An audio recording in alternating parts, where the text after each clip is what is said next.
దేవుని వాక్యం విందాం. మత్తయి సువార్త 19వ అధ్యాయము 23వ వాక్యం. మత్తయి సువార్త 19వ అధ్యాయం 23వ వాక్యం. యేసు తన శిష్యులను చూసి ధనవంతుడు పరలోక రాజ్యములో ప్రవేశించుట దుర్లభమని మీతో నిశ్చయముగా చెప్పుచు ఉన్నాను. ఇదిగాక ధనవంతుడు పరలోక రాజ్యంలో ప్రవేశించుట కంటే సూజి యొక్క బెజ్జములో ఒంటె దూరట సులభమని మీతో చెప్పుచున్నాను అనేను.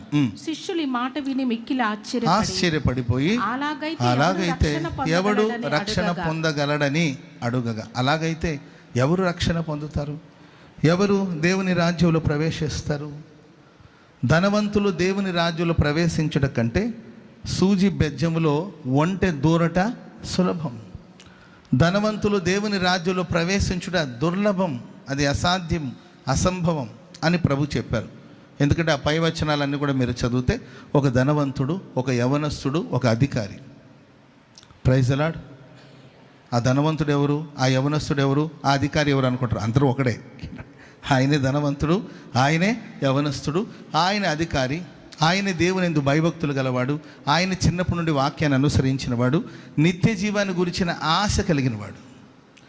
దేవుని రాజ్యంలో ప్రవేశించాలనే ఆశను తన మనసులోని మాటను ప్రభుకి ఆయన తెలియచేయడం జరుగుతుంది. ప్రభు అన్నారు, దేవుని రాజ్యంలో ప్రవేశించాలంటే ఏం చేయాలి, నిత్య జీవం పొందాలంటే ఏం చేయాలంటే ప్రభు వివరాలని చెప్పారు. చిన్నప్పటి నుండి ఇవన్నీ నేను పాటిస్తున్నాను అని ఆయన చెప్పారు. అప్పుడు యేసు ప్రభు అంటారు, ఒకటి నీకు కొదవగా ఉంది, అదేంటంటే నీ ఆస్తులు అమ్మి బీదలకి ఇచ్చేసి నీ వచ్చి నన్ను వెంబడించమని ప్రభు చెప్పారు. ఆ మాటకి ఆయన మనసులో బాధపడిపోయి, ఎందుకంటే విస్తారమైన డబ్బు ఉంది, ఆ డబ్బు మీద అపేక్షతో, ఆ డబ్బు మీద ఆశతో ఆయన నిరాకరించి ముఖాన్ని చిన్నబుచ్చుకొని అక్కడి నుండి వెళ్ళిపోయాడు. అప్పుడు ప్రభు చెప్తారు, ధనవంతుడు దేవుని రాజ్యంలో ప్రవేశించుట దుర్లభం. ఒక ధనవంతుడు దేవుని రాజ్యంలో ప్రవేశించడం కంటే ఈజీ ఏంటంటే సూజి బెజ్జంలో ఒంటె దూరుట సులభం. సూజి బెజ్జం అంటే మన బట్టలు కుట్టుకునే సూజి గురించి కాదండి. ఇశ్రాయేల్ దేశంలో ఏంటంటే ఆ యెరూషలేము పట్టణానికి చాలా గుమ్మాలు ఉంటాయి. ఏంటంటే తూర్పు వైపున కొన్ని గుమ్మాలు, పడమటి దిక్కున కొన్ని గుమ్మాలు, ఉత్తర దిక్కున కొన్ని గుమ్మాలు, ఇలా గుమ్మాలన్నీ కూడా ఉండడం మనం చూస్తాం. అక్కడ సూజి బెజ్జం అనే ఒక బెజ్జం, ఆ కోటకు ఒక చిన్న బెజ్జం ఉంటుంది అనమాట. కోట తలుపులన్నీ మూసేసిన తర్వాత ఆయా సందర్భాలు అనుకోకుండా కొంతమంది కోట బయట ఉండిపోతారు. వాళ్ళు లోపల ప్రవేశించడానికి కోసం ఆ కోటకు ఒక చిన్న బెజ్జం ఉంటుంది. దాంట్లో సాధారణమైన మనుషులు దాటుకుంటూ వెళ్ళిపోవచ్చు, కానీ దాంట్లో ఒంటె దూరడం అసంభవం. కొంతమంది ఒంటెల మీద ప్రయాణం చేసుకుంటూ వస్తారు, వీళ్ళైతే లోపలికి వెళ్ళొచ్చు, కానీ ఆ ఒంటెలు ఎందుకంటే చాలా ఎత్తుగా ఉంటుంది కాబట్టి అది లోపల దూరడం చాలా కష్టం కనుక అది అసంభవం. ఒక ఒంటె ఆ సూజి బెజ్జంలో దూరడం ఎలా దుర్లభము, అసాధ్యము. అదేవిధంగా ఒక ధనాపేక్ష కలిగిన వాడు, ధన వ్యామోహం కలిగిన వాడు పరలోక రాజ్యంలో ప్రవేశించుట కష్టమని అన్నప్పుడు అప్పుడు శిష్యులు ఆ మాటకు ఆశ్చర్యపడిపోయి, అట్లయితే మరి ధనవంతులు ఎవరు దేవుని రాజ్యంలో ప్రవేశించరా? అట్లయితే దేవుని రాజ్యం మరి ఎవరు రక్షణ పొందుతారు? ధనవంతుల్ని నిరాకరించబడితే మరి ఎవరు రక్షించబడతారంటే యేసు ప్రభు అన్నారు, అది మనుషులకు అసాధ్యమేమో కానీ దేవునికి సమస్తము సాధ్యమే. చెప్పలు కూడా మొదలు గట్టిగా గట్టి గట్టి గట్టి గట్టి గట్టిగా హల్లెలూయా. దేవునికి సమస్తము సాధ్యమే. ఈరోజు నేను ఒక 3 విషయాలు మీతో చెప్పాలని ఆశిస్తున్నాను. దేవుని రాజ్యంలో ప్రవేశించడానికి మనకు ఉండవలసిన అర్హత ఏంటి? దేవుని రాజ్యంలో మనం ప్రవేశించాలంటే మనకు ఉండవలసిన క్వాలిటీస్ ఏంటి? ఎవరు దేవుని, ఆయన ధనవంతుడా పేదవాడా అనేది కాదు ముఖ్యం. డబ్బున్నవాడా ఏంటండి? కొంతమంది ధనవంతులైన కూడా దీనంగా బ్రతుకుతుంటారు. కొంతమందికి తినడానికి తిండి లేకపోయినా జుట్టుకు మాత్రం మల్లెపూలు ఉంటుంది. అర్థమైందండి? తినడానికి తిండి లేకపోయినా మీసాలకేమో సంపంగి నూనె రాస్తుంటాడు. పేరుకి పేదవాళ్ళు కానండి, వాళ్ళ బడాయి చేష్టలు ఉంటాయి కొంతమందికి. కాబట్టి మనం అలా అంచనా వేయలేం. కొంతమంది ధనవంతులైన కూడా దీనంగా ఉంటారు. అబ్రహాము ధనవంతుడు, యోబు ఆ దేశంలోనే గొప్పవాడు, ఇసాకు ఆ దేశమందు ఉన్నవాడు విత్తనం వేసి నూరంతలుగా ఫలించాడు. వీళ్ళందరూ ఐశ్వర్యవంతులు. వాళ్ళు దేవుని రాజ్యంలో ప్రవేశించడం కాదండి దాని అర్థం. ప్రేమైన వారరా, మరి ఎవరు దేవుని రాజ్యంలో ప్రవేశిస్తారు? దేవుని రాజ్యంలో ఒక వ్యక్తి, ఒక సంఘం, ఒక విశ్వాసి, ఒక సేవకుడు ప్రవేశించాలి అంటే అతనికి ఉండవలసిన క్వాలిటీస్ ఏంటి? యేసు ప్రభు తన మాటల్లోనే ఆయన తెలియచేస్తూ వస్తారు. దాంట్లో మొదటి మాట మత్తయి సువార్త 5వ అధ్యాయము 20వ వాక్యాన్ని మనం చదువుదాం. మత్తయి సువార్త 5వ అధ్యాయము 20వ వాక్యాన్ని మనం చదువుదాం. శాస్త్రుల నీతి కంటెను పరిసయ్యుల నీతి కంటెను మీ నీతి అధికము కాని ఎడల మీరు పరలోక రాజ్యంలో ప్రవేశించరు. శాస్త్రుల నీతి కంటెను పరిసయ్యుల నీతి కంటెను మీ నీతి అధికము కాని ఎడల, అంటే మీ నీతి అధికంగా ఉండాలి. ఆమెను చెప్పండి గట్టిగా. శాస్త్రులు కూడా నీతిమంతులు ఉన్నారు, పరిసయ్యులు కూడా నీతిమంతులే, ధర్మశాస్త్రాన్ని పాటిస్తారు. శాస్త్రులను తీసేయొద్దు. శాస్త్రులు దేవుని వాక్యాన్ని బాగా ధ్యానించిన వాళ్ళే. ధర్మశాస్త్రం నాన్న కూర్చో రే చిన్నోడా కూర్చో నాన్న కూర్చో. ధర్మశాస్త్రం అంతా తెలుసు, ధర్మశాస్త్రాన్ని అనుసరిస్తున్న వాళ్ళు, పరిసయ్యులు వాక్యాన్ని గురించిన జ్ఞానం కలిగిన వాళ్ళు, వాళ్ళు నీతిగా ఉంటారు, ధర్మశాస్త్రాన్ని అనుసరిస్తారు. అయితే ప్రభు అంటారు వాళ్ళ నీతి కంటే నీ నీతి అధికంగా ఉండాలి. ఆమెను చెప్పండి అందరు గట్టిగా. ఎక్స్ట్రా స్తోత్రం చెప్పండి అందరు గట్టిగా. కొంచెం ఎక్స్ట్రా కావాలి. వాళ్ళ నీతి కంటే నీ నీతి అధికంగా ఉండాలి. ఆమెను చెప్పండి అందరు గట్టిగా. ఎక్స్ట్రా స్తోత్రం చెప్పండి అందరు గట్టిగా. కొంచెం ఎక్స్ట్రా కావాలి, ఇంకొంచెం ఎక్కువ కావాలి, ఇంకొంచెం అధికం కావాలి. ఆమెను చెప్పండి అందరు గట్టిగా. పళ్ళెంలో ఇంత ఉంటుంది, చేతిలో ఇంత ఉంటుంది, నోట్లో అంత ఉంటుంది బిర్యానీ. ఆ పళ్ళెం పోతూ ఉంటాం ఓ అంటుంటారు. అర్థమైందండి? ముందు తినరా బాబు అంటే ఓ అంటారు. అంటే అధికంగా కావాలి. ఇంకొక గది అయితే మంచిది, ఇంకొక సెంట్ స్థలం అయితే బాగుంటుంది, ఇంకొక అరెకర ఆ మూల మీద కలిస్తే బాగుంటుంది, ఇంకొక మార్క్ ఎక్కువగా వచ్చుంటే బాగుండేది. 97, 98 వచ్చింది, ఇంకొక మార్క్ వస్తే బాగుండేది. ఇంకొంచెం అధికం కావాలి. స్తోత్రం చెప్పండి అందరు గట్టిగా. ఇంకొంచెం ఆయుష్, ఇంకొక 10 సంవత్సరాలు ఎక్కువ బతికితే బాగుంటుంది, ఇంకొక 5 సంవత్సరాలు ఎక్కువ బతికితే బాగుంటుంది.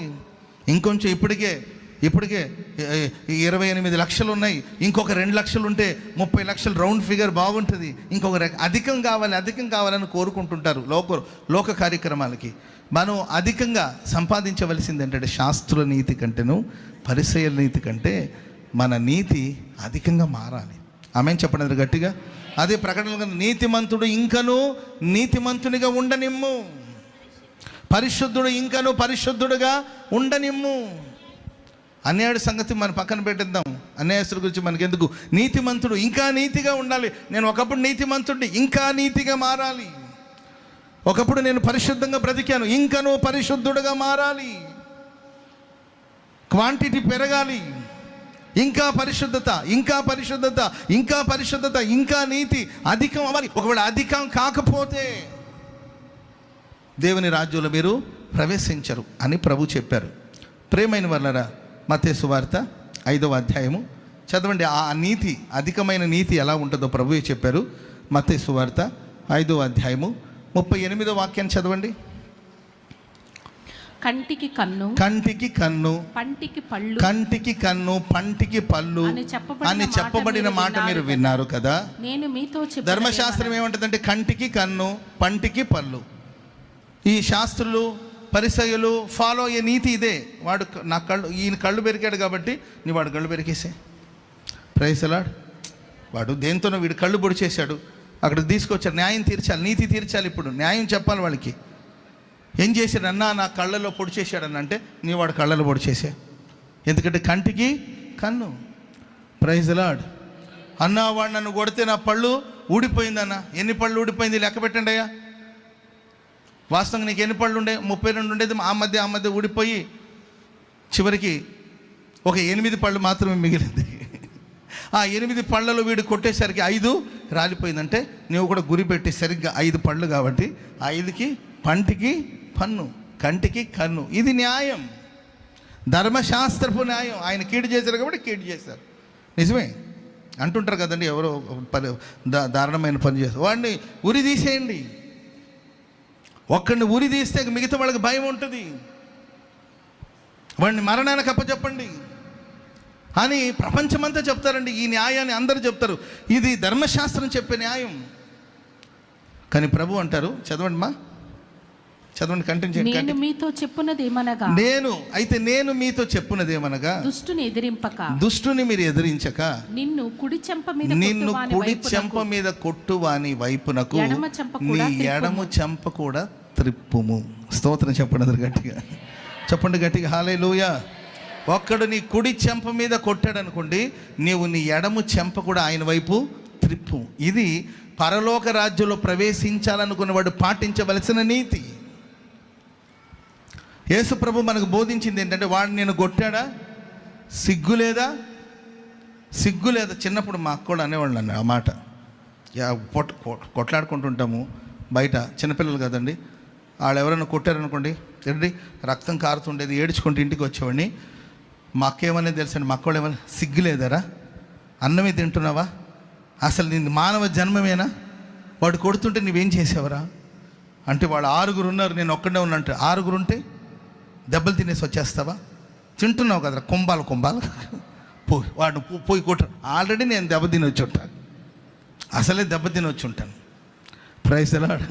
తిరిగి కొట్టురా, 6 కొట్టేసిరారా, తింటున్నావుగా ఇంట్లో అంటారు. ఎక్కడైనా కానీ అది మా ఇల్లే కాదు, ఎక్కడైనా జరిగే విషయం. కంటికి కన్ను, పంటికి పన్ను తేల్చేద్దాం. కానీ ప్రభు అన్నాడు, కుడి చెంప మీద ఒకడు కొడితే వాడి వైపు నువ్వు ఎడం చెంప కూడా త్రిప్పు. ఇది పరలోక రాజ్యంలో ప్రవేశించాలనుకున్నవాడు పాటించే నీతి. స్తోత్రం చెప్పండి గట్టిగా.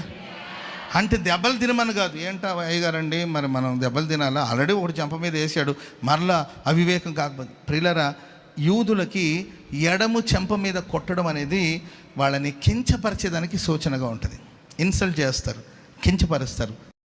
ఎడము చెంప మీద కొట్టడం అనేది వాళ్ళని కించపరిచేదానికి సూచనగా ఉంటుంది.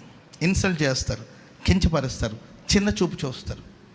కుడి చెంప మీదైనా దెబ్బ తినడం ఓకే కానండి, ఎడము చెంప మీద కొడితే దెబ్బ ఏదైనా కుడి వైపు పడినా దెబ్బలు ఎడమ వైపున, కానీ ఎడము వైపున ఒకరిని కొడితే అది వాళ్ళకి అవమానం. అది అవమానం. అంటే దేవుని రాజ్యంలో ప్రవేశించాలనుకున్నప్పుడు కొందరు నిన్ను అవమానపరుస్తారేమో, దానికి అప్పగించుకో. స్తోత్రం చెప్పండి గట్టిగా. కొంతమంది నిన్ను చిన్న చూపు చూశారనుకోండి, నిన్ను చిన్న చూపు చూస్తున్నాను, ఓకే పర్వాలేదు, ఓకే ప్రైజ్ లార్డ్. కుడి చెంప మీద కొట్టారనుకో, ఇంకా అవమానపరచండి, ఇంకా నన్ను అవమానపరచరు, ఓకే సంతోషమే, ప్రైజ్ లార్డ్. చెప్పాలి గట్టిగా హల్లెలూయా. కొంతమంది చూడండి, ఎవరైనా కించపరిచారు, ఇన్సల్ట్ చేశారనుకోండి, పగ తీర్చుకోవాలి, ప్రతీకారం తీర్చుకోవాలి. కారులో వీళ్ళు వెళ్తున్నా, అక్క నేను కూడా మీతో పాటు ప్రార్థనకు వస్తానని అనిందంట. సారీ అమ్మాయి అంటే ఎప్పుడు రెగ్యులర్గా తీసుకొస్తుంటుంది. సారీ అమ్మాయి, ఈరోజు కొంచెం కారులో ఖాళీ లేదు, ఏమనుకోవద్దు, ఆటోలో వచ్చేయకపోయావు ఈరోజు, మాకు ఇంకెవరో పలానా ఆ చిల్లీస్ రెస్టారెంట్ దగ్గర పలానా వాళ్ళు ఎక్కుతానన్నారు, కాబట్టి నువ్వేమనుకోద్దమ్మాయి, కాబట్టి నువ్వు ఆటోలో వచ్చేసామంటే నేను ఆ చిల్లీస్ దగ్గర కానీ వచ్చి అక్కడ దిగేస్తానంటే, అక్కడ దాకా తీసుకెళ్ళి నేను దించిన బాగోదు కదా అమ్మాయి, వాళ్ళు ఎవరో కోసం నేను దించితే బాగోదు కాబట్టి ఆటో ఎక్కేసామా అని అన్నారంట. అంతేక నాకు కారు లేదనే కదా ఏమి ఇంత ఓవర్ చేస్తుంది. ఈరోజు నేను చర్చికి పోను. ఎవరికి నష్టం? చర్చికి పోను. ఏమ్మాయి రెడీ వెళ్ళావు కదా, నన్ను కారులో ఆ ఆంటీ ఎక్కించుకోకుండా, ఆంటీ ఏంటి నన్ను ఎక్కించుకోవా అని భర్త దగ్గర నువ్వు కారు కొంటేనే నేను చర్చికి పోతాను. నీకు అర్థమైందండి? నువ్వు కారు కొంటేనే నన్ను అవమానపరిచింది. ఆమె ముందు నేను కారు వేసుకొని వెళ్ళకపోతే అది నాకు పెద్ద అవమానంగా ఉంటుంది. మా ప్రేయర్ బ్యాండ్లో అందరి మధ్యలో నాకు అవమానం జరిగిపోయింది. అర్థమైందండి?